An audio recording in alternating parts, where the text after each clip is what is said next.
Well, we have the leaked audio now that proves that Goodyear's statement was bogus and shows that it was actually worse because it is race-based. If you don't know what we're talking about, let me recap before we play the audio. Yesterday, there was a slide that was being showed to employee training in a class for employees. And it, on this unbelievable slide, it showed that what was acceptable and what was not acceptable, and the things that were not acceptable were Blue Lives Matters, T-shirts, hats, anything like that. All Lives Matter, any MAGA attire. Wow. Politically affiliated slogans or material. What was acceptable, Black Lives Matter, lesbian, gay, bisexual, transgender pride, LGBT. So you could wear anything you wanted with that. But if you did anything, pro-cops or MAGA, they had zero tolerance. Okay. We can't lose Goodyear, and we can't lose jobs at Goodyear.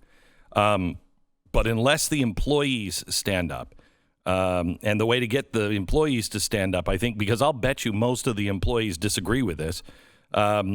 If we can't get the employees to stand up at the beginning, then you got to apply pressure. And I hate to say it, but if I were buying tires today, it wouldn't be a Goodyear, because they came out and said, no. The visual in question was not created or distributed by the Goodyear corporate. And it wasn't part of a diversity training class. Okay. So an oddly worded denial from the start, right? Yeah. What do you mean? So what if it wasn't a part of a diversity training class? In some ways, it's worse. Yeah, because right? what was it? What was it for? Like, you're just giving it to people on a normal day? That's even worse. At least people can tune out on your diversity training days. So now let's play the audio. And this is the audio from Goodyear. Listen. Pride on their face covering shirts or wristbands, that will be deemed approved because it complies with zero tolerance stance. Stop. Let me give you the full statement. Some people may wish to express their views on social justice or inequality or equity issues such as Black Lives Matter or LGBTQ pride on their face coverings, shirts, or wristbands. That will be deemed approved because it applies with a zero tolerance stance. However, go ahead. The associate wears all blue White Lives Matter shirts or face coverings, that will be not appropriate. There's rules now around what you can wear. Let's try to comply with these so that way, everybody feels good in this factory. I want to make sure, guys, think about what we do in this factory, right? We all work together to make tires. That's what we do. That's what we get paid to do. So let's continue to do that and do the right thing. Keep this place what it's always been, a good place to work. Well, you've lost that because you've caved in. This is there's two things going on. Let me finish what he said. You can wear anything Black Lives Matter, et cetera, et cetera. However, any associate that wears all or blue or White Lives Matter shirts or face coverings, that will not be appropriate. Now, he references in there the zero tolerance policy, which the only thing different in the zero tolerance policy slide than what he just said was what? MAGA. Well, he didn't mention what MAGA. Yep. And he did mention White Lives Matter. Was White Lives Matter in the initial one? I don't remember. I don't think so. Let me look. Not here a lot of people wearing White Lives Matter gear. By Blue the way. Lives Matter, All Lives Matter, MAGA attire, politically affiliated slogans or material. So it doesn't look good for Goodyear. And Martin Luther King said, if you don't do boycotts, your movement doesn't have any teeth. Everybody has to decide on their own what they're going to do. But if I were buying tires today, I would make it very clear to Goodyear that I am intentionally not buying a Goodyear tire. It's amazing, too, that these companies keep doing this. It's like, do you realize that this is not a 90-10 sort of split you're talking about here? Like, MAGA gear, half the country's going to vote for this guy, whether you like him or not. You can't just eliminate, unless you're a partisan organization, right? Like if you're the Huffington Post, you can do all sorts of things to piss off conservatives because no one cares. Your Goodyear tires, half your employees, or more than half of your employees probably, are going to vote for Donald Trump. I know that doesn't make you happy, but you have to be able to understand that you're a business. You are not a political activist organization. Well, everyone seems to want to be one. I don't understand it. That's the second message from this, I think. I mean, here's this guy, and you can hear it in his voice. He's like, come on, guys.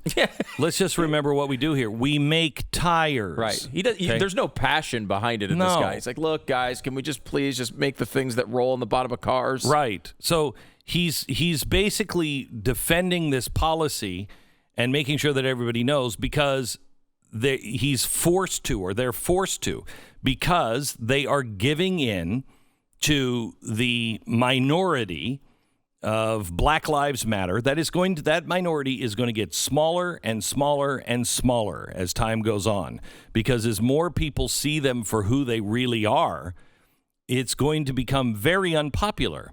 But they are doing the same thing that the dispassionate Nazis did, the people who just ran a business or a store and they just wanted to be left alone. They hung the Nazi flag in their store window, and they did it only to say, Nazis, leave us alone. Just leave us alone. We're not going to be a problem. We just want to make tires. Leave us alone. And that's what he's saying here. However, he's expecting the white people, he's expecting the people who, black and white, that believe in the police. He's expecting the people, black and white, that vote for Donald Trump. He's expecting the people, black and white, that know that Black Lives Matter is a Marxist company and that wants the destruction of the traditional family and the Western way of life.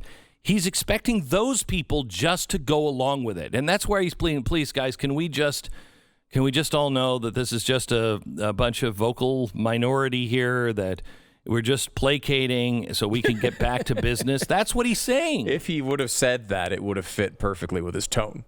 His tone is like, look, we want everyone to be happy. We want to make some tires. It's a good place to work.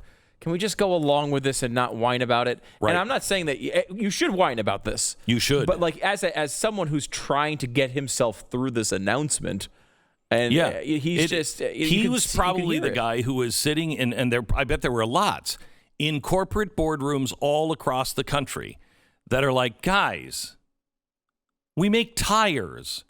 We make tires. Why are we making a statement about what right. political stuff you can wear? Right. Well, can we stay out of this? We make tires. We make tires for people who drive cars that are going to an Antifa rally, and we drive we make tires for police cars. Can we stop? Can we stop? We make tires, and that's happening all over. I am so blessed to work for my own company, where we haven't had to have any of these, and nor will we have any of these kinds of meetings. It's ridiculous. I don't know how you're doing it, America. And think about this, too. What party is closer aligned with what Goodyear is actually doing? What the other party is trying to get rid of cars. So, there's not a lot of value in Goodyear tires when none of the cars are on the road. And if you want to say, oh, well, that's not true, they want electric cars. Okay, fine. But what are the tires made out of? Right? They're made out of fossil fuels. That's what they're made out of. This is such a ridiculous thing.